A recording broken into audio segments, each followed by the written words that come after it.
नमस्कार साथियों, सीवल में आपका स्वागत है। आज हम जुड़ने वाले हैं समसामयिक घटनाओं के बारे में चर्चा करने के लिए। और समसामयिक घटना जो 20 अगस्त से 26 अगस्त तक जो महत्वपूर्ण समसामयिक घटना हुई हैं, जिनसे हमारे यूपीएससी, आपकी जो स्टेट पीएससी हैं और कुछ आपके जहां वनडे एग्जाम होते हैं जहाँ पर फैक्चुअल क्वेश्चन पूछे जा सकते हैं, तो कुछ फैक्ट इसमें भी कवर होंगे। और एक टॉपिक है जिस पर हम चर्चा करेंगे जो आपका ट्रेडिशनल भी है और करंट अफेयर से या समसामयिक घटनाओं से भी जुड़ा हुआ है।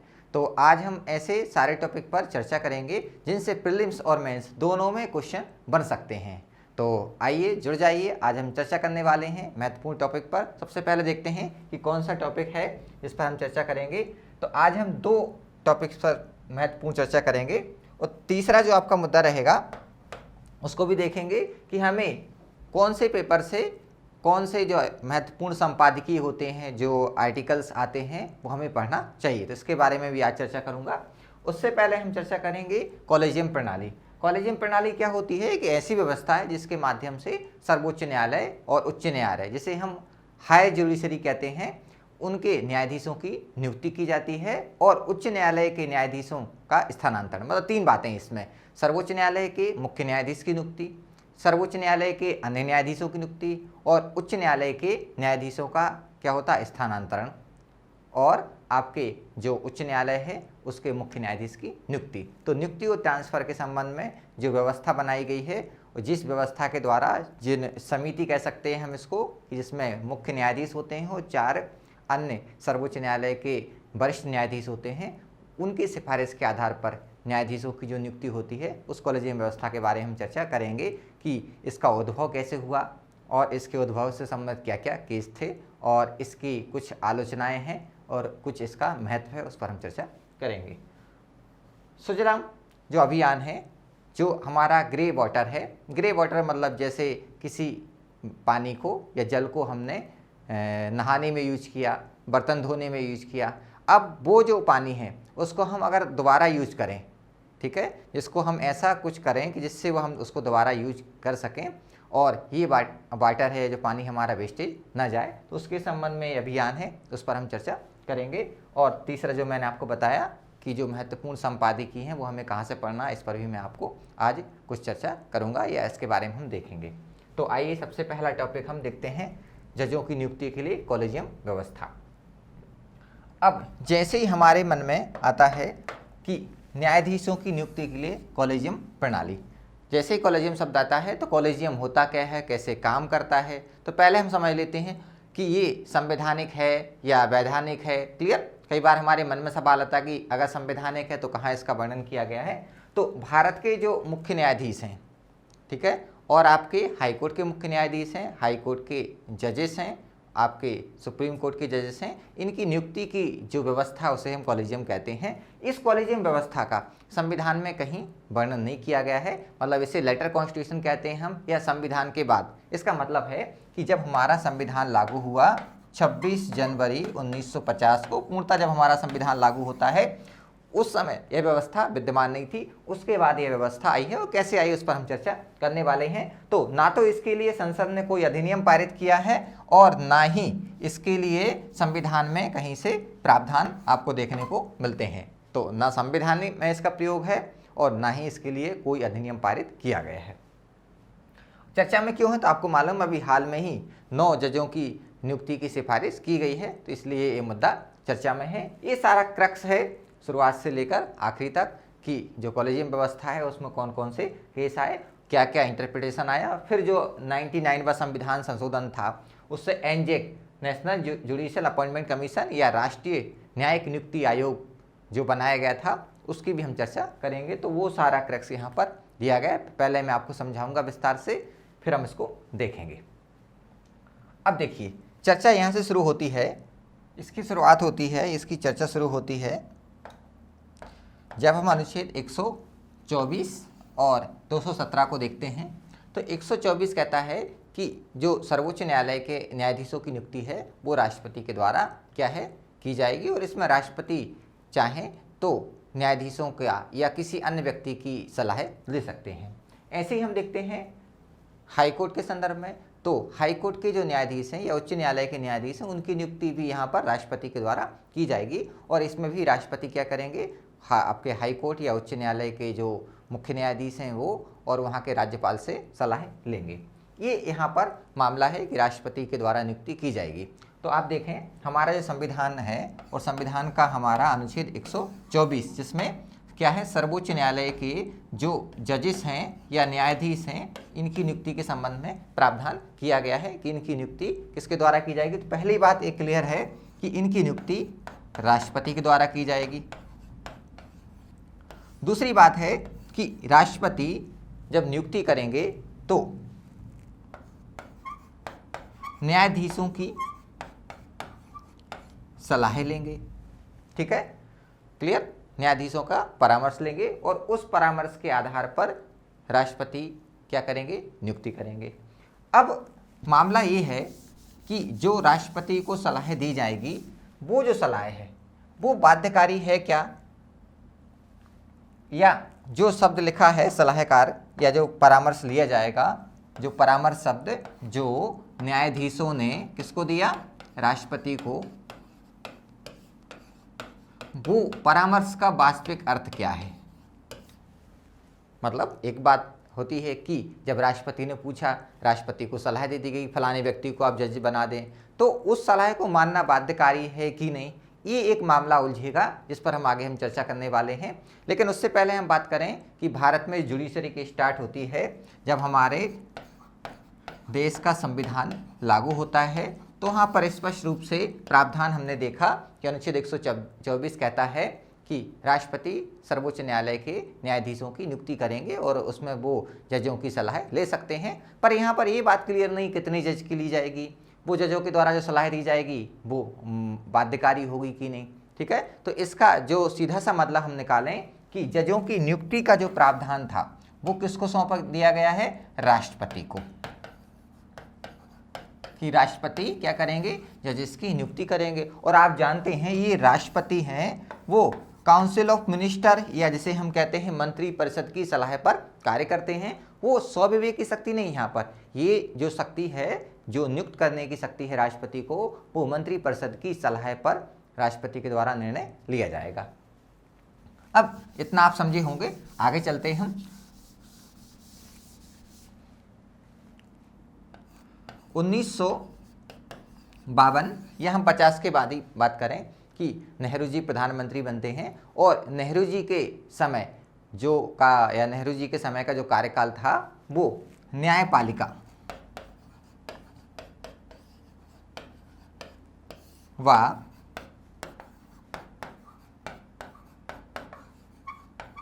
कार्यपालिका, मतलब न्यायपालिका और कार्यपालिका दोनों के मध्य समन्वय का कार्यकाल कहा जाता है इस काल को, क्योंकि इस समय न्यायपालिका और जो कार्यपालिका उसमें बहुत अच्छा समन्वय था। नेहरू जी ने आहस्तेप की नीति अपनाई, न्यायपालिका अपने तरीके से काम करती थी, कार्यपालिका अपने तरीके से काम करती थी, और कहीं अगर कोई दिक्कत है तो सामंजस्य तरीके से वो काम निपटा लिया जाता था।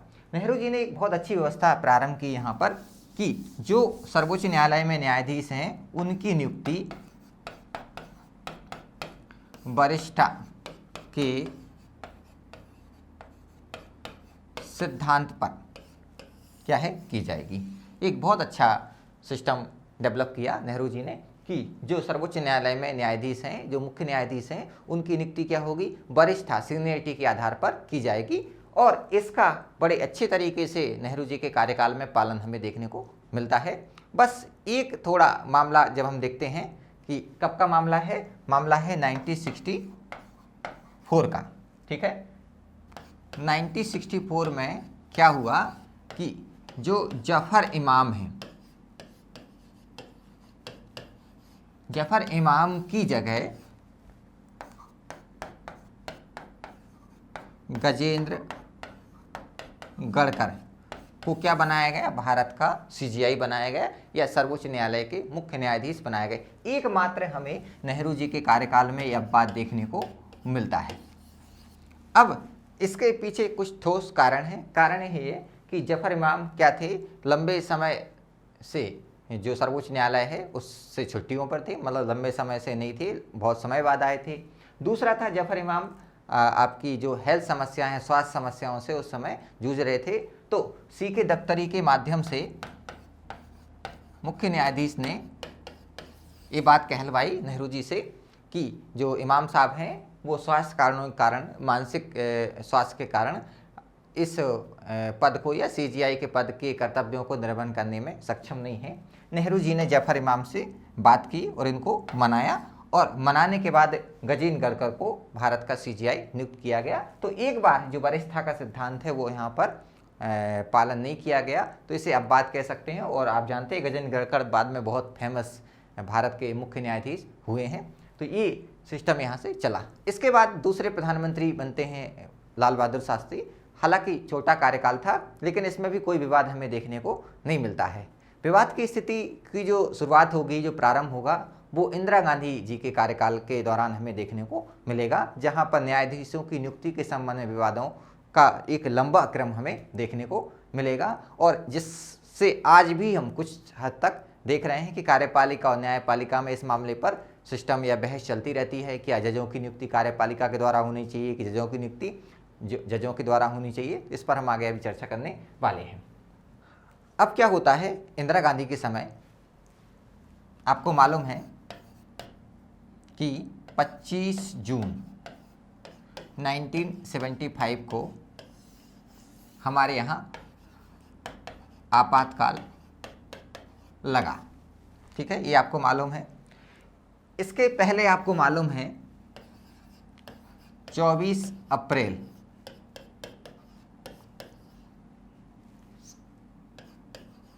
1973, ठीक है, आपको ये डेट बहुत अच्छे से याद होगी। ये 24 अप्रैल 1973 का केस था, जिसे बोलते हैं हम क्या, केशवानंद भारती बनाम केरल राज्य, है ना। बड़ा ऐतिहासिक मामला था। आपको मालूम है कि इसमें जो सरकार है, और सरकार कहें हम, या मैं ऐसा कहूँ कि जो संसद है, ठीक है ना, और आप जानते हैं संसद में जिसका बहुमत होता है वो क्या बनाता है, सरकार बनाता है। ठीक है, तो सरकार की जो इच्छा होगी उस हिसाब से पॉलिसी बनती है, उस हिसाब से संविधान में संशोधन होते हैं। लेकिन अगर हम सैद्धांतिक रूप से कहें तो संविधान में संशोधन की शक्ति किसके पास है, संसद के पास है। अगर संसद संविधान में चेंज कर रही है तो इसका मतलब है कार्यपालिका की उसमें अहम भूमिका है, मतलब सरकार का उसमें प्राथमिकता है कि भाई ये संविधान में ऐसा संशोधन किया जाए, या संविधान में संशोधन जो किया जा रहा है उसमें सरकार की इच्छा शामिल है। क्योंकि संसद में आप देखेंगे जिसके पास बहुमत होगा वो सरकार बनाता है। तो इसमें क्या हुआ कि संसद के द्वारा संविधान में संशोधन की एक सीमा का निर्धारण किया गया। आप जानते हैं सीमा का निर्धारण मतलब जो संविधान में कुछ ऐसे तत्व हैं जिनमें बदलाव नहीं किया सकता, जो हमारे संविधान निर्माताओं की आकांक्षा है, वो चाहते थे कि ऐसा हमारा संविधान बने, जो हमारे संविधान के पिलर हैं उनमें चेंजेस नहीं किया जा सकता है, ऐसा इस निर्णय में कहा।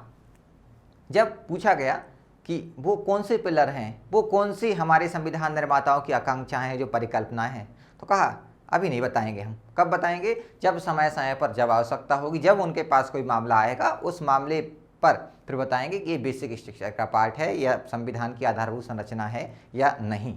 तो संविधान की आधारभूत संरचना जिसमें हम देखते हैं बाद में एक लिस्ट शामिल होती है कि इन तत्वों में संशोधन संसद के द्वारा नहीं किया सकता।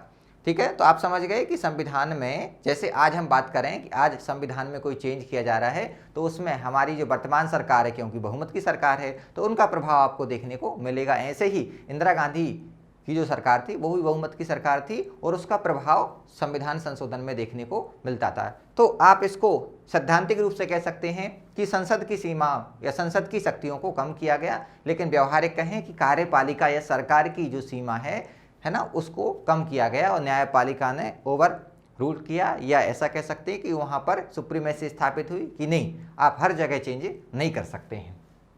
ये था आपका केशवानंद भारती वाला मामला, जो 24 अप्रैल के दिन दिया गया। बड़ा ऐतिहासिक डेट है। इसको लागू किया 25 अप्रैल 1973। अब 25 अप्रैल 1973 में आपको मालूम है कि जो निर्णय था इसमें 13 जज थे और 13 में आपको मालूम है कि 7 और 6 के बहुमत से निर्णय लिया गया था। 7 सदस्य या 7 न्यायाधीश कह रहे थे कि सर्वोच्च न्यायालय तय करेगा कि संविधान का बेसिक स्ट्रक्चर ये होगा और इसमें संसद चेंज नहीं कर सकती है।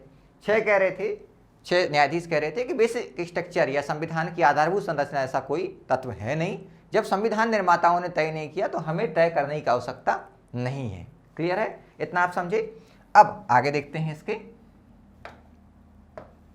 मैंने आपको बताया कि 13 जज थे, 13 जज में से 7 लोगों ने संविधान की बेसिक स्ट्रक्चर की बात की, 6 लोगों ने कहा कि बेसिक स्ट्रक्चर जैसी चीज़ नहीं होनी चाहिए। और आप समझ गए बेसिक स्ट्रक्चर क्या कर रहा है, कहीं ना कहीं सरकार की शक्ति को, है ना, या संसद की शक्ति को कम कर रहा है कि वो संविधान के इन तत्वों में चेंजेस नहीं कर सकते हैं। अब इन मेंबरों में हम देखते हैं कि 3 मेंबर, मतलब पहले हमारे सर्वोच्च न्यायालय के, क्योंकि जो निर्णय दिया गया था वो SM सीकरी, सर्वमित्र सीकरी की अध्यक्षता में गठित पीठ के द्वारा दिया गया था। उस समय वो भारत के मुख्य न्यायाधीश थे। तो सबसे सीनियर जज थे SM सीकरी।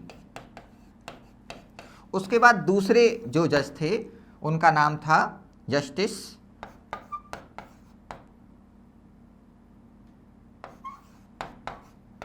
सैलिट, फिर justice Grover, justice Hegde, justice AN रे, अजीतनाथ रे। ठीक है, अब आप देखें ये तो रिटायर हो गए SM सीकरी, क्योंकि 25 अप्रैल जो था इनकी रिटायरिंग वाला डे था, तो ये रिटायर हो गए। अब इसके बाद जज बनने थे सीनियरिटी के हिसाब से जस्टिस सैलिट, उसके बाद बनना था ग्रोवर, उसके बाद बनाए जाने थे हेगड़े, फिर बनाया जाना था AN रे को। लेकिन क्या हुआ कि ये जो 4 मेंबर हैं, ठीक है, 3 मेंबर कौन, जस्टिस सैलिट, ग्रोवर, हेगड़े, ये 7 वाले मेंबरों में शामिल थे। मतलब ऐसे सदस्यों में शामिल थे, ऐसे न्यायाधीशों में शामिल थे जिन्होंने सरकार के खिलाफ क्या दिया था, निर्णय दिया था, क्योंकि सरकार की संविधान संशोधन करने की शक्ति को कम किया था। और जो AN रे थे वो किस में शामिल थे, इसमें, जो कहते थे कि संविधान संशोधन करने की संसद की शक्ति है और उसमें हमें इंटरफेयर नहीं करना चाहिए, हमें बेसिक स्ट्रक्चर या संविधान की आधारभूत संरचना ऐसा कोई तत्व देने की जरूरत नहीं है। ये बात समझ गए। अब क्या होता है, 1973 में जब SM सीकरी के बाद नए न्यायाधीश की, भारत के मुख्य न्यायाधीश की नियुक्ति की जानी थी, तो इनमें से होना चाहिए था जस्टिस सैलिट होते, या उसके बाद फिर ग्रोवर, फिर उसके बाद हेगड़े। एक हायरार्की थी कि भाई जो वरिष्ठता का सिद्धांत है वो लागू होगा, लेकिन इसका उल्लंघन किया जाता है और न्यायाधीश बनते हैं अजीतनाथ रे। ठीक है, अजीतनाथ रे को जब भारत का मुख्य न्यायाधीश नियुक्त किया गया तो इस समय बुद्धिजीवी वर्ग लोगों ने आलोचना की, क्योंकि देखिए आप वरिष्ठता का सिद्धांत का उल्लंघन हुआ।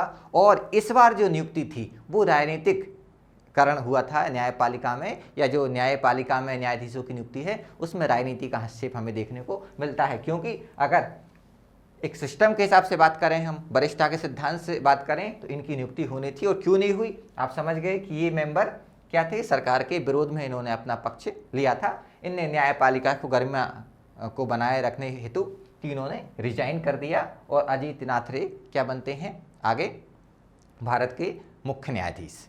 अब दूसरा मामला हम देखते हैं। दूसरा मामला 1976 में एक केस आता है जिसे बोलते हैं हम ADM जबलपुर मामला, है ना, पूरा नाम इसका है ADM जबलपुर वर्सेस शिवकांत शुक्ला। इसे लोकप्रिय नाम हैबियस कॉर्पस मामला के नाम से जाना जाता है। हैबियस कॉर्पस का मतलब बंदी प्रत्यक्षीकरण मामला। आप जानते हैं, अभी मैंने आपको बताया था कि 25 जून 5 को हमारे यहाँ इमरजेंसी आपातकाल की घोषणा की जाती है। अब आपातकाल के समय लोगों को गिरफ्तार किया जा रहा था, तो उस समय एक सवाल उठा, यहाँ पर पूछा गया न्यायपालिका से, क्या जो बंदी प्रत्यक्षीकरण है वो आपातकाल में लागू रहेगा, मतलब व्यक्ति बंदी प्रत्यक्षीकरण के तहत न्यायालय की शरण ले सकता है कि नहीं। क्लियर। हालांकि इसमें और भी मामले, पर हम अभी चर्चा कर रहे हैं आपकी न्याय की नियुक्ति या जो न्यायाधीश नियुक्ति उनसे संबंधित मामले। तो इस मामले में क्या कहा गया, 4-1 से निर्णय लिया गया, और 4-1 से निर्णय लिया गया। 4 में न्यायाधीशों ने कहा, क्या कहा इसमें, कहा मतलब 4-1 से निर्णय हुआ तो इसको कहेंगे बहुमत के आधार पर कहा गया कि जो बंदी प्रत्यक्षीकरण है वो न्यायालय में या न्याय, इस मामले में क्या कहा गया, या इन 4-1 के बहुमत से निर्णय लिया गया और कहा गया कि जो हेवियस कॉर्पस है, या जिसे हम कह रहे हैं बंदी प्रत्यक्षीकरण रिट, और आपको मालूम है ये सर्वोच्च न्यायालय को अनुच्छेद 32 के तहत और उच्च न्यायालय को अनुच्छेद 226 के तहत प्राप्त है, जिससे व्यक्तिगत स्वतंत्रता का रक्षक कहते हैं। ये रिट आपातकाल के दौरान नहीं जारी की जा सकती, इन 4 मेंबरों ने कहा। अब चूंकि बहुमत था तो ये निर्णय किसका हो गया, इस मामले का निर्णय हो गया। लेकिन एक न्यायाधीश थे जिनका नाम था HR खन्ना। HR खन्ना ने बड़ा साहसिक कदम उठाया, बड़ा साहसिक निर्णय लिया और कहा कि जो हेवियस कॉर्पस है या बंदी प्रत्यक्षीकरण है ये आपातकाल के समय भी जारी हो सकती है। मतलब किसी व्यक्ति को अनलॉफुल गतिविधि में अगर आप ऐसे गिरफ्तार नहीं कर सकते हैं, डायरेक्ट अगर आप गिरफ्तार करते हैं तो उसका कारण जानने का उसे अधिकार है, उसके लिए सर्वोच्च न्यायालय, उच्च न्यायालय बंदी प्रत्यक्षीकरण जारी कर सकता है। अब आप देखिए कि 4 लोगों ने सरकार के पक्ष में निर्णय लिया, जिसमें फेमस, इन 4 में फेमस लोग आप देखें PN भगवती, आपके जो चंद्रचूड़ थे वो भी इसमें शामिल थे, और HR खन्ना जो थे जिन्होंने सरकार के अगेंस्ट एक प्रकार से निर्णय लिया। अब देखते हैं आगे। 1977 में सर्वोच्च न्यायालय में मुख्य न्यायाधीश की नियुक्ति होनी थी, और जो वरिष्ठता का जो सिद्धांत है, वरिष्ठता के आधार पर HR खन्ना को बनाया जाना था सर्वोच्च न्यायालय का मुख्य न्यायाधीश। लेकिन आपको मालूम है ये वही जज थे, वही न्यायाधीश थे जिन्होंने ADM जबलपुर के केस में, हेवियस कॉर्पस के केस में सरकार के खिलाफ या सरकार के अगेंस्ट निर्णय दिया था। ठीक है, तो इनको न्यायाधीश नहीं बनाया जाता है, और किसको बनाया जाता है,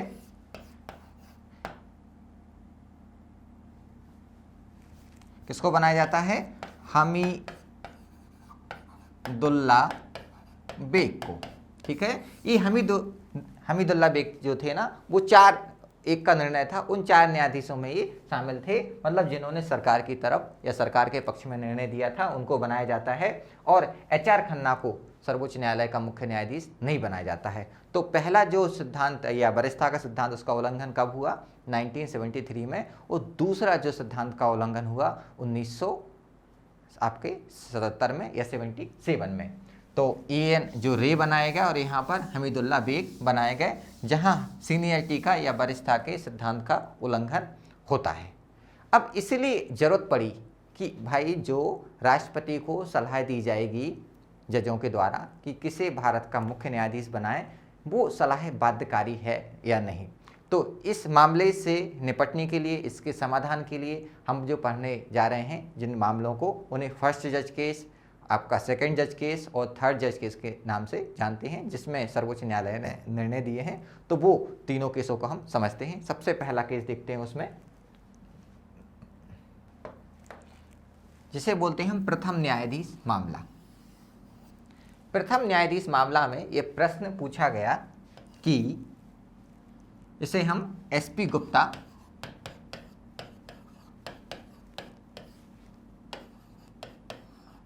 मामला भी बोलते हैं। इस मामले में पूछा गया कि जो राष्ट्रपति को न्यायाधीशों के द्वारा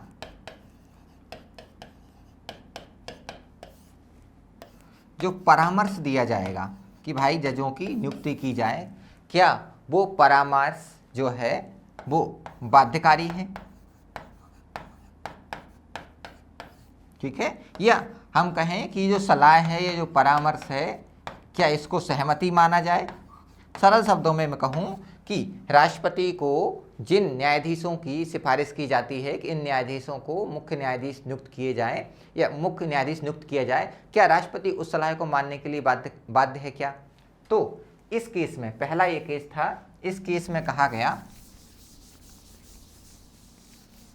कि जो परामर्श शब्द है उसका अर्थ क्या है, सहमति नहीं है। परामर्श जो शब्द है उस शब्द का मतलब सहमति नहीं है। और इसमें हम जो निर्णय देखते हैं वो 4-3 के बहुमत से दिया गया था।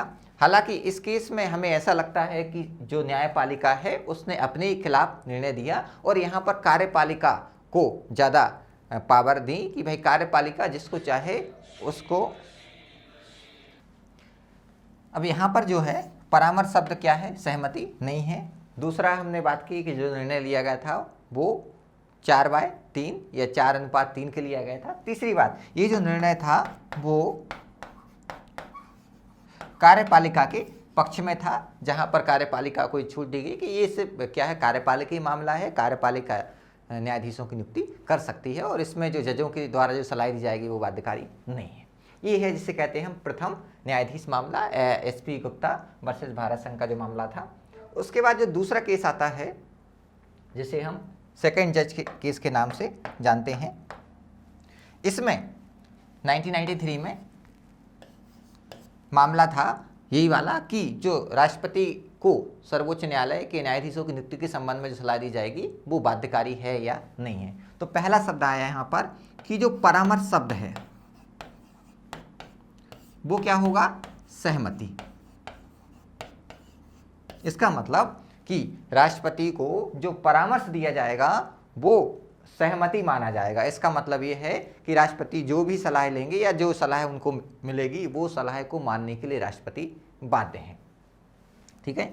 इसी से जो कॉलेजियम है व्यवस्था का उद्भव होता है ना। हालांकि जो वास्तविक कॉलेजियम है वो कहाँ होगा, हम पढ़ेंगे तीसरे केस में, लेकिन पहली बार जो कॉलेजियम सिस्टम है वो यहाँ से प्रारंभ होता है। कॉलेजियम क्या होगा कि जो भारत के CGI हैं प्लस 2 वरिष्ठ या सीनियर न्यायाधीश होंगे सर्वोच्च न्यायालय के, वो मिलके सलाह देंगे राष्ट्रपति को और राष्ट्रपति उनकी सलाह के आधार पर क्या करेगा, नियुक्ति करेगा सर्वोच्च न्यायालय के न्यायाधीश, मुख्य न्यायाधीश की। और ये जो सलाह है वो सलाह क्या होगी, बाध्यकारी होगी। इस मामले में एक बात और कही गई कि जो सलाह है वो प्राइमरी प्रिंसिपल के आधार पर होगी, ठीक है। प्राइमरी प्रिंसिपल का मतलब है कि जो CGI हैं प्लस 2 लोग हैं इनके द्वारा सलाह दी जाएगी, किसको हमने पढ़ा, राष्ट्रपति को। लेकिन इसमें CGI की सलाह को प्राथमिकता दी जाएगी, मतलब CGI उस बात के लिए सहमत होनी चाहिए। और अब CGI सहमत हो गए क्योंकि ये टोटल 3 लोग हैं, अब 3 में से बहुमत में 2 लोग चाहिए, तो कोई इनमें से एक व्यक्ति, मतलब CGI प्लस एक व्यक्ति अगर सहमत है तो वो सलाह राष्ट्रपति को भेजी जाएगी और राष्ट्रपति उस सलाह को मानने के लिए बाध्यकारी होगी उन पर। ये ऐसा प्रथम न्यायाधीश के मामले में हमने देखा। अब हम जो चर्चा कर रहे थे, जो अभी मैंने बोला था प्रथम न्यायाधीश में ऐसा हुआ, इसको यहाँ इस वाले काट देना जो अभी लिखा था। दूसरे न्यायाधीश वाले मामले में एक बात और थी कि जो कॉलेजियम के द्वारा जो सलाह दी जाएगी वो सलाह प्राइमरी प्रिंसिपल पर आधारित होगी। प्राइमरी प्रिंसिपल का मतलब है कि CGI प्लस हमने देखा कि 2 सीनियर मोस्ट जज हैं, वो क्या करेंगे, राष्ट्रपति को सलाह देंगे और राष्ट्रपति उस सलाह के अनुसार कार्य करेगा। लेकिन इसमें क्या रखा गया कि CGI +2 मतलब टोटल कितने लोग हो गए, 3 में से 2 लोग अगर सहमत हो जाते हैं तो वो निर्णय बहुमत के आधार पर माना जाएगा। लेकिन इन 2 लोगों में एक CGI होना चाहिए। इसका मतलब ये है कि CGI उस बात पर सहमत हो प्लस एक कोई 2 जजों में से सहमत है तो वो सलाह राष्ट्रपति को भेजी जाएगी और राष्ट्रपति इस सलाह को मानने के लिए बाध्य होंगे।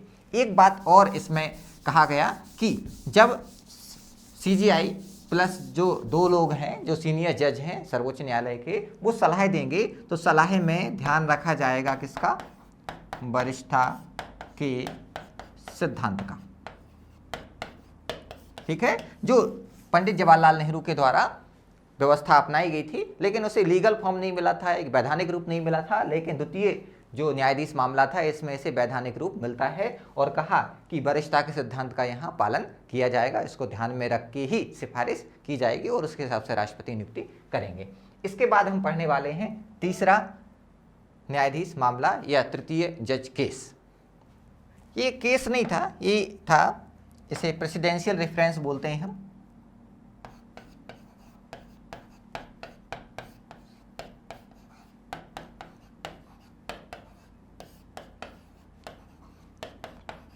जिसमें क्या हुआ कि KR नारायण जो हमारे प्रेसिडेंट थे, उन्होंने अनुच्छेद 143 के तहत सर्वोच्च न्यायालय से पूछा कि जो सहमति शब्द, जो परामर्श शब्द हम चर्चा कर रहे हैं कि जो परामर्श सर्वोच्च न्यायालय के न्यायाधीशों की नियुक्ति के लिए राष्ट्रपति को दिया जाएगा वो बाध्यकारी है नहीं, इसके बारे में थोड़ा और क्लियरिफिकेशन दें।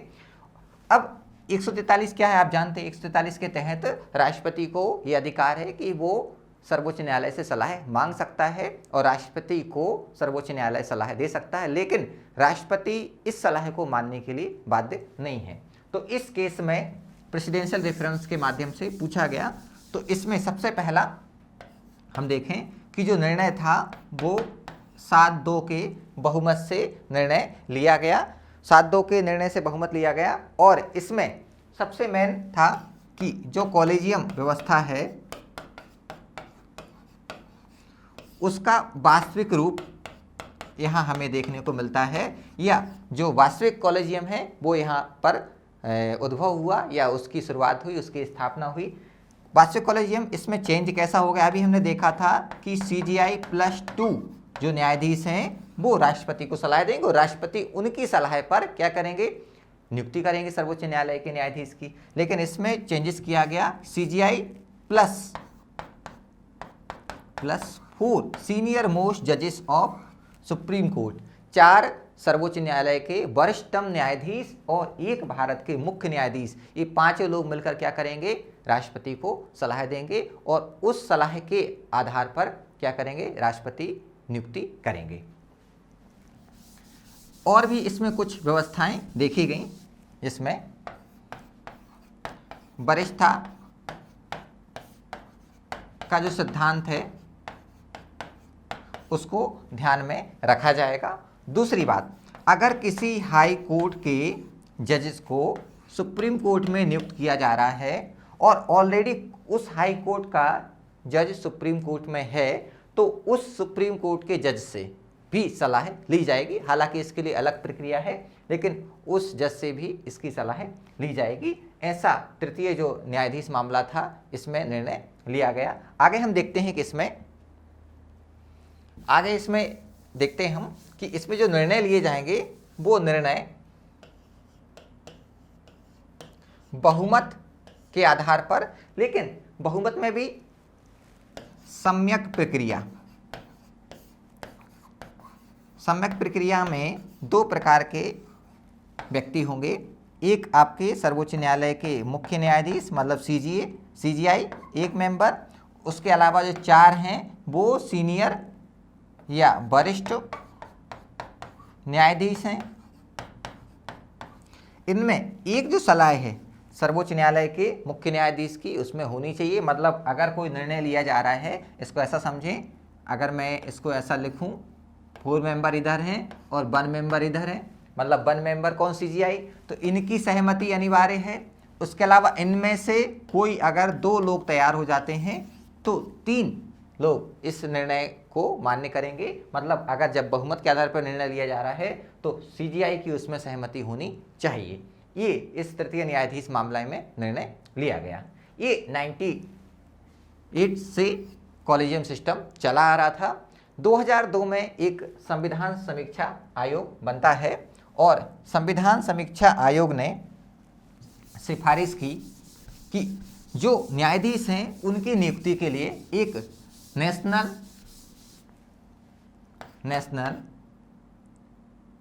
जुडिशरी अपॉइंटमेंट कमीशन, जिसे बोलते हैं हम एनजेक, इनकी या एनजेक की नियुक्ति की जानी चाहिए। एनजेक एक व्यवस्था है, सिस्टम है, उसका पालन किया जाना चाहिए। क्यों किया गया ऐसा? इसलिए किया गया कि अगर आप देखें भारत में जो जज हैं उनकी नियुक्ति कौन कर रहा है? जज ही कर रहा है। क्योंकि हमारे संविधान में जो हम अगर कहें 124 अनुच्छेद जो कह रहा है कि जजों की नियुक्ति किसके द्वारा की जानी चाहिए? कार्यपालिका या हम कहें राष्ट्रपति के द्वारा की जानी चाहिए। भारत एकमात्र दुनिया का देश हो गया जो क्या कर रहा है? जजों की नियुक्ति जजों के द्वारा की जा रही है। फिर इससे समस्या क्या आएगी? उससे समस्या ये है कि जो भाई भतीजावाद है वो बढ़ सकता है। और आप देख रहे हैं कि भारत में 52% जो जजेस हैं वो आपस में क्या है? रिश्तेदार हैं। तो ये भाई भतीजावाद है, रिश्तेदारी है, या जो हम कहें कि संविधान की जो व्यवस्था है उससे भी मैच नहीं खा रहा कि आपने ये व्यवस्था कैसे सिस्टम कर दिया। कॉलेजियम सिस्टम हमारे संविधान में था ही नहीं, और ये तो न्यायपालिका की उपज है, उन्होंने कहा कॉलेजियम सिस्टम होना चाहिए। संविधान में नहीं लिखा था कि जो जज हैं उनकी सलाह किस पर बाध्यकारी होगी? राष्ट्रपति पर बाध्यकारी होगा। तो ऐसा कुछ प्रावधान नहीं था, इस कुछ की आलोचना थी। तो इनसे निपटने के लिए क्या होना चाहिए? एनजेक होना चाहिए। और अगर विश्व के दूसरे देशों को भी देखें हम तो उनमें भी जो न्यायाधीशों की नियुक्ति की प्रक्रिया है वो अलग है। जैसे हम यूएसए की बात करें तो यूएसए में न्यायाधीशों की नियुक्ति कौन करता है? राष्ट्रपति करता है। और राष्ट्रपति जब राष्ट्रपति इस नियुक्ति करता है, नियुक्ति के बाद वो जाती है कहाँ? सीनेट में। सीनेट में एक बनती है समिति, है ना? ये 15 सदस्यीय समिति होती है। इस 15 समिति में सिर्फ 3 लोग जुडिशरी से या न्यायपालिका से होते हैं। लगभग 20% जो न्यायाधीश लोग या न्यायिक क्षेत्र से जुड़े होते हैं, बाकी लोग गैर न्यायिक क्षेत्र से होते हैं। वो समिति सिफारिश करती है कि किस व्यक्ति को न्यायाधीश बनाया जाए, उनका साक्षात्कार ले सकती है, उनका टेस्ट ले सकती है, और सिफारिश भेजती है किसके पास? सीनेट के पास।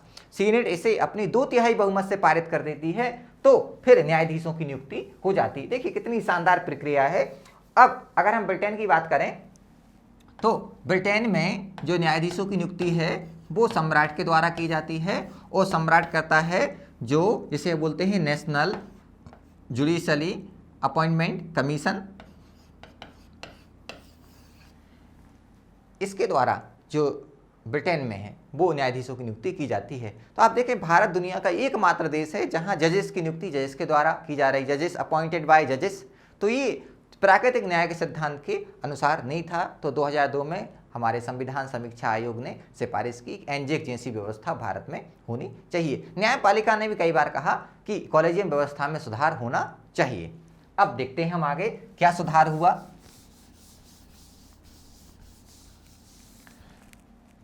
सरकार के द्वारा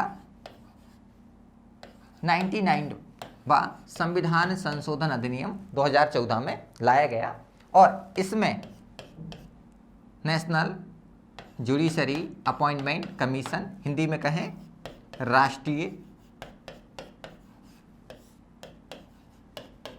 न्यायिक नियुक्ति आयोग के गठन का प्रावधान किया गया। अब आप जानते हैं कि संविधान में संशोधन किया जा रहा है, तो जनरली संविधान में 3 प्रकार संशोधन हमें देखने को मिलते हैं। एक को हम बोलते हैं सामान्य बहुमत, दूसरे को बोलते हैं हम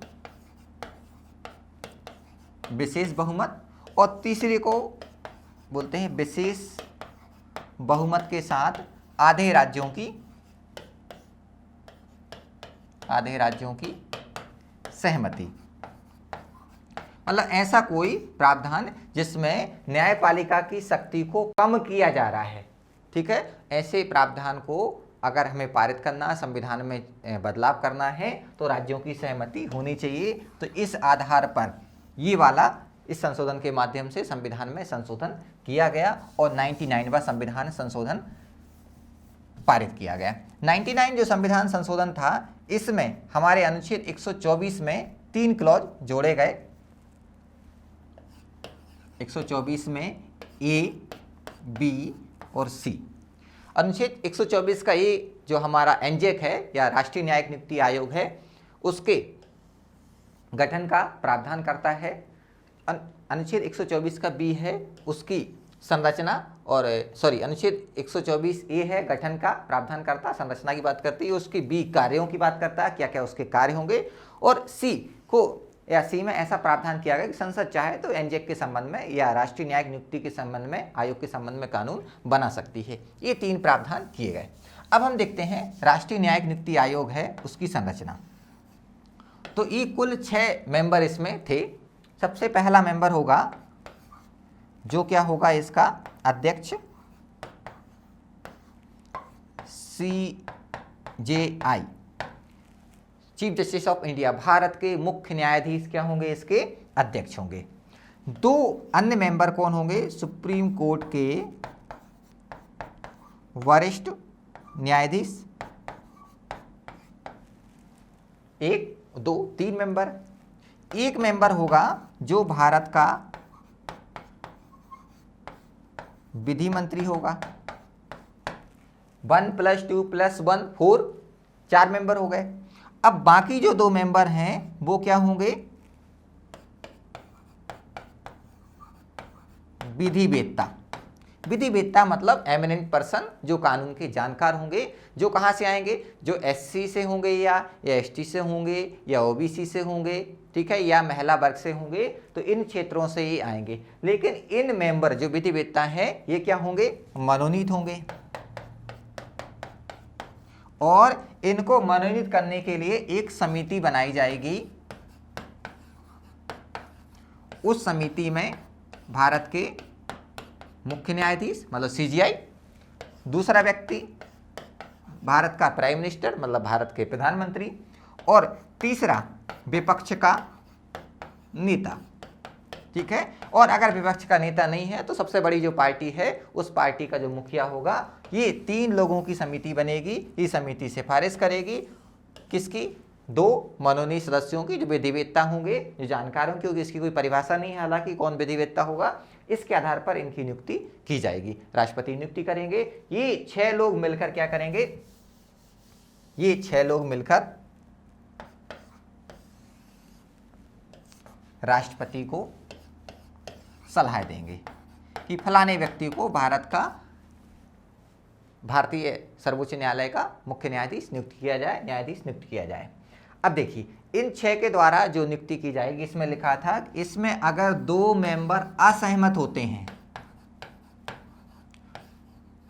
ठीक है, तो ये प्रस्ताव पारित नहीं माना जाएगा। मतलब इसमें सर्वोच्च न्यायालय के मुख्य न्यायाधीश 1, 3, 4 और 2 6 लोग हैं। 6 का मतलब है कि 4 लोग इसमें सहमत होने चाहिए। क्लियर, 4 लोग अगर सहमत हैं इन 6 में से, तो वो व्यक्ति को सर्वोच्च न्यायालय का मुख्य न्यायाधीश या न्यायाधीश राष्ट्रपति के द्वारा तय किया जाएगा या नियुक्त किया जाएगा। ये इसमें सिस्टम किया गया। अब इसके द्वारा जो सिफारिश की जाएगी उसमें सरकार का क्या रोल रहेगा, सरकार का रोल रहेगा कि भाई जिस व्यक्ति की, जिस वकील की आप मुख्य न्यायाधीश के रूप में नियुक्त करने जा रहे हैं, वो ऐसा तो नहीं इसका कोई विदेशों के साथ कोई संबंध हो, किसी संस्था के साथ वो ऐसा जुड़ा हो जो देश के लिए नुकसानदायक हो सकती है, या हमारी जानकारी को वो शेयर कर दे। तो खुफिया जानकारी ये सरकार एकत्रित करके सलाह दे सकती है। लेकिन अगर फिर भी इस सलाह को दोबारा भेजा तो जो राष्ट्रपति हैं वो इस सलाह को मानेंगे। इस एनजेक की सलाह को आप देखें आगे, इसमें और प्रावधान था जिससे आगे दिक्कत होती है। अब इसमें देखिए कोई दिक्कत आपको नहीं लग रही है कि एनजेक में कोई, क्यों, आप देखें कितना शानदार सिस्टम है। लेकिन क्या है कि न्यायाधीश ये न्यायिक व्यवस्था से हैं, है ना, ये भी न्यायिक व्यवस्था से हैं। लॉ मिनिस्टर क्या है, कार्यपालिका के मेंबर से, है ना, मतलब कार्यपालिका है। तो न्यायिक व्यवस्था या जो जुडिशरी के मेंबर हैं वो ज़्यादा हैं, सरकार का जो व्यक्ति है वो मतलब एक ही है। हाँ, 2 व्यक्ति हैं विधिवेत्ता हैं, उनमें भी रोल है कार्यपालिका का उनमें अपॉइंट करने का, क्योंकि वहाँ पर आप देखें तो विपक्ष का नेता एक और आपका जो प्रधानमंत्री हैं 2 व्यक्ति हैं और एक व्यक्ति सिर्फ न्यायपालिका का है। अब इसको आपको मालूम है कि चौथा जो जज केस आता है इसको चुनौती दी गई 2015 में, जिसे कहते हैं हम क्या, 4th जज केस। 4th जज केस में इसको चैलेंज किया गया। चैलेंज क्यों किया गया कि जो 99वां संविधान संशोधन है वो न्यायपालिका की शक्ति को कम करता है, एक बात ये है। दूसरा, ये असंवैधानिक है।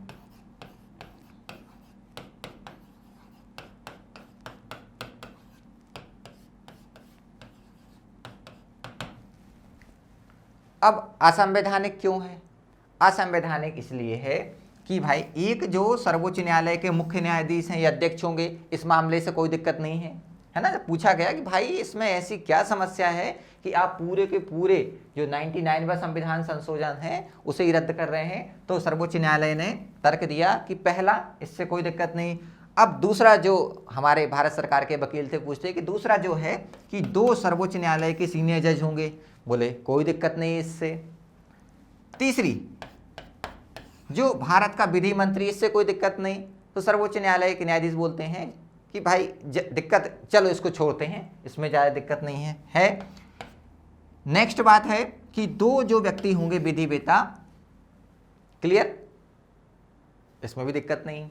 इसमें थोड़ी दिक्कत ये है कि जो विधि मंत्री है, तो भारत में ऐसा कोई सिस्टम नहीं है कि विधि मंत्री जो होगा वो उसके पास कोई न्यूनतम शैक्षणिक योग्यता होगी, एजुकेशनल क्वालिफिकेशन होगी, ऐसा भारत में कोई प्रावधान नहीं है। तो इससे जो जज आते हैं ये तो पढ़े लिखे होते हैं, संविधान पढ़कर आते हैं, तो इसमें जो जजेस में नियुक्ति में जो हमें योग्यता चाहिए वो योग्यता जरूरी नहीं इनके पास रहे, एक मामला। दूसरी बात, अब ये जो मिलकर क्या करेंगे, राष्ट्रपति को सलाह देंगे।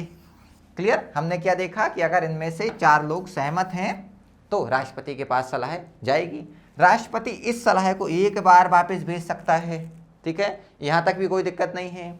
लेकिन अगर दोबारा ये सलाह राष्ट्रपति के पास भेजी जाए तो राष्ट्रपति पर ये सलाह बाध्यकारी, आप जानते हैं इस बात को कि राष्ट्रपति को अगर दोबारा सलाह दी जाएगी तो राष्ट्रपति पर सलाह बाध्यकारी होगी। लेकिन अब जो सलाह दी जाएगी वो आम सहमति पर होनी चाहिए, मतलब 6 के 6 मेंबर क्या होने चाहिए, सहमत होने चाहिए। और आप जानते हैं विधि मंत्री जो है वो किसका व्यक्ति है, वो सरकार का है। अगर सरकार सहमत नहीं है तो विधि मंत्री क्या कर देगा, एक प्रकार की वीटो कर देगा। हालांकि वीटो पावर में नहीं है क्योंकि 6 के 6 तैयार हों, 6 में से 1 तैयार नहीं हो पा रहा है, तो सरकार का जो पक्ष है उसके हिसाब से ही निर्णय लेगा। तो हमारे सरकार के वकील बोलते हैं, जो हमारे सरकारी महाधिवक्ता हैं, बोलते हैं साहब इस क्लॉज को हम रद्द कर देते हैं, इसको हम हटा देते हैं कि जो आम सहमति होनी चाहिए। कोर्ट ने बोला नहीं, इसको रद्द कर दिया पूरा का। ये भारत के इतिहास का पहला मामला था जहां पर पूरे के पूरे संविधान संशोधन को रद्द कर दिया है, ठीक है।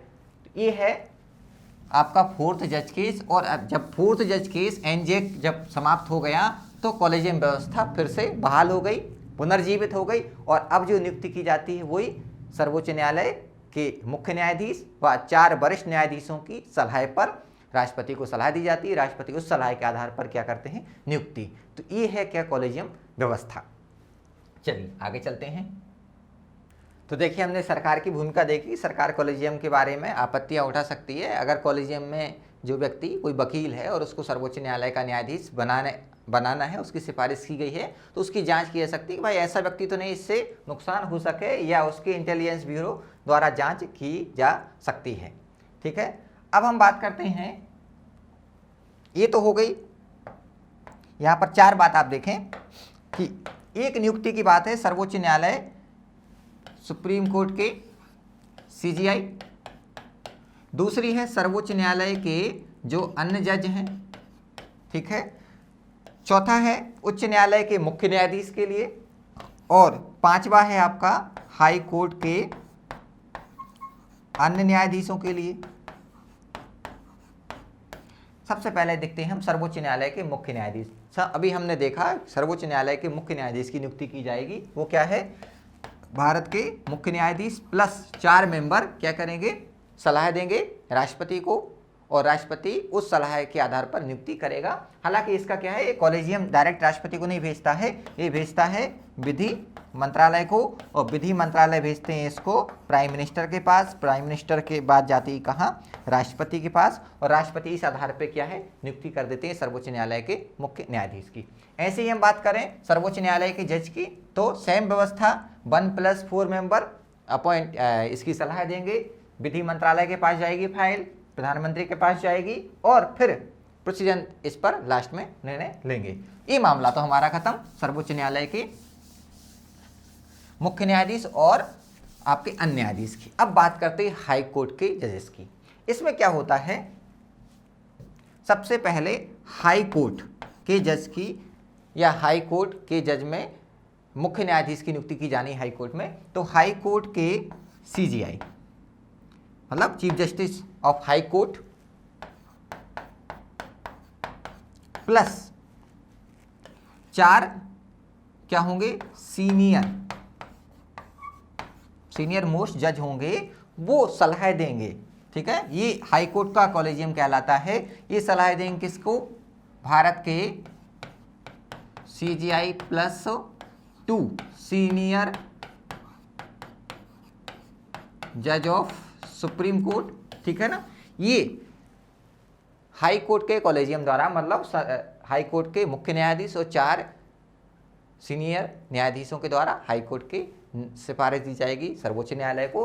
सर्वोच्च न्यायालय के मुख्य न्यायाधीश और 2 जो वरिष्ठतम न्यायाधीश हैं वो इस बात पर सलाह करेंगे, और सलाह के बाद इस सलाह को भेजेंगे विधि मंत्रालय के पास। विधि मंत्रालय इसको भेजेगा प्राइम मिनिस्टर के पास, और प्राइम मिनिस्टर भेजेंगे इसे राष्ट्रपति के पास, और राष्ट्रपति इस आधार पर नियुक्ति कर देंगे हाई कोर्ट के न्यायाधीश की। ऐसी ही व्यवस्था की अगर हम बात करें कि जो ट्रांसफ़र है हाई कोर्ट के, क्योंकि सुप्रीम कोर्ट के न्यायाधीशों का ट्रांसफ़र तो होता नहीं है, हाई कोर्ट के न्यायाधीशों का जो ट्रांसफ़र है वो भी कॉलेजियम व्यवस्था के तहत किया जाता है। कॉलेजियम व्यवस्था के तहत सिफारिश की जाती है और उसके आधार पर फिर इनका ट्रांसफ़र होता है। तो हाई कोर्ट का जो है, ये हाई कोर्ट का कॉलेजियम थोड़ा ध्यान रखिएगा, ये अलग होता है। तो ये हमारे उच्च न्यायालय और सर्वोच्च न्यायालय दोनों प्रकार के न्यायाधीशों के बारे में हमने देखा कि इनकी नियुक्ति कैसे की जाती है। ठीक है, अब हमने इस पर भी चर्चा की कि इसकी आलोचना क्या है। सबसे पहली बात, कॉलेजियम व्यवस्था हमारे संविधान में परिभाषित नहीं है, किसी हमारे अधिनियम में परिभाषित नहीं है, तो इसकी अस्पष्टता है। पारदर्शिता की कमी, अभी मैंने आपको बताया था कि 52%, 52% जो जजेस हैं वो आपस में क्या हैं, रिश्तेदार हैं, तो इससे भाई भतीजावाद फैलता है। ठीक है, भाई भतीजावाद की गुंजाइश है। सार्वजनिक विवादों में कई बार मामला फंस जाता है कि जजों की नियुक्ति जजों के द्वारा कैसे की जा सकती है, और दूसरा कई बार अपनी पहचान के लोग अगर नियुक्त किए जाते हैं तो उसमें भी ये गुंजाइश रहती है कि उस पर प्रश्न उठाया जा सके। और इससे कई बार क्या होता है कि जो वरिष्ठता के आधार पर नियुक्ति होती है, जो योग्यता के आधार पर आगे होने चाहिए, जो कनिष्ठ लोग हैं जिनमें योग्यता ज़्यादा है वो पीछे रह जाते हैं। तो ये मामला भी कई बार देखा गया है। आगे क्या करना चाहिए, आगे जो कॉलेजियम व्यवस्था है उसको ये ध्यान रखना चाहिए कि उसके द्वारा जो सिफारिश की जा रही है वो योग्य व्यक्तियों की जाए, उसमें भाई भतीजावाद का कोई रोल ना हो, और जो संसदीय सर्वोच्चता है या संप्रभुता है और जो न्यायपालिका की जो सर्वोच्चता है उसमें संतुलन बना रहे, और कोऑर्डिनेशन के साथ, मतलब कार्यपालिका और न्यायपालिका को मिलकर इसके लिए कुछ नया समाधान सोचना चाहिए, जिससे एक नए सिस्टम का इजाद या उसका निर्माण किया सके जो निष्पक्ष तरीके से न्यायाधीशों की नियुक्ति, उनके ट्रांसफ़र के संबंध में सिफारिश दे सके। तो इसके लिए दोनों को साथ मिलकर काम करना पड़ेगा, तभी इस समस्या का समाधान निकाला जा सकता है। तो ये हमने पढ़ा भारत के जो कॉलेजियम व्यवस्था है वो क्या होती है, जजेस की नियुक्ति किसके द्वारा होती है। फर्स्ट जज केस हमने देखा, सेकंड जज केस देखा इसमें, और थर्ड जज केस देखा, और चौथा जो बुक्स में नहीं मिलता है फोर्थ जज केस भी हमने देखा। और इसके आधार पर जो एनजेक था उसके बारे में चर्चा की। फिर हमने 99वां संविधान संशोधन देखा, वो रद्द किया गया, और फिर से आपकी जो कॉलेजियम व्यवस्था है वो प्रारंभ हो गई है। तो कॉलेजियम व्यवस्था क्या होगी और उसकी भी आलोचना क्या है और उसमें आगे गुंजाइश है सुधार करने की, तो इसके लिए नया सिस्टम जो है वो डेवलप किया जाना चाहिए। तो इन सारी बातों को आप ध्यान रखें। 2015 में इससे संबंधित प्रश्न आपका मेंस में आया है कॉलेजियम व्यवस्था के संबंध में, और इससे पहले भी प्रश्न आते रहे हैं और आते रहेंगे। तो इसलिए इस टॉपिक को ट्रेडिशनल के साथ साथ आप समसामयिक घटना दोनों की दृष्टि से पढ़ सकते हैं। प्रारंभिक परीक्षा में भी इसको ध्यान रखिए और मुख्य परीक्षा में तो इससे प्रश्न बना ही है, तो इसको विशेष करके ध्यान रखें। और एक जो व्यवहारिक हमें जानना चाहिए कि जो कॉलेजियम होता क्या है, न्यायाधीशों की नियुक्ति क्या होती है, न्यायपालिका और सरकार के मध्य कौन कौन से मामले हैं, कौन से विवाद के मुद्दे हैं, तो इन सारों के जवाब जो आप देने में सक्षम होंगे अगर आपको ये समझ में आया है। उम्मीद करता हूँ मैंने आपको समझाने की कोशिश की है सरल भाषा में, आप इसको समझ पाए होंगे। अब हम अगले टॉपिक पर चर्चा करने वाले हैं। अब हम चर्चा कर रहे हैं, नेक्स्ट हमारा टॉपिक है जिसे हम कहेंगे सुजलाम अभियान या सुजलम अभियान, जिसमें जो ग्रे वाटर है उसको रिड्यूस करने की बात की गई है कि जिससे हमारा जो घरों से गंदा पानी निकलता है, जैसे हमने मान लो किसी पानी का यूज किया, अब वो पानी गंदा बहते बहते क्या जाएगा, नालों में जाएगा, नालों से नदियों में जाएगा, तो इससे क्या है हमारा वाटर पॉल्यूशन बढ़ता है और इससे तरह तरह की समस्याएं, पर्यावरण संबंधी समस्याएं हैं, स्वास्थ्य संबंधी समस्याएं हमें देखने को मिलती हैं।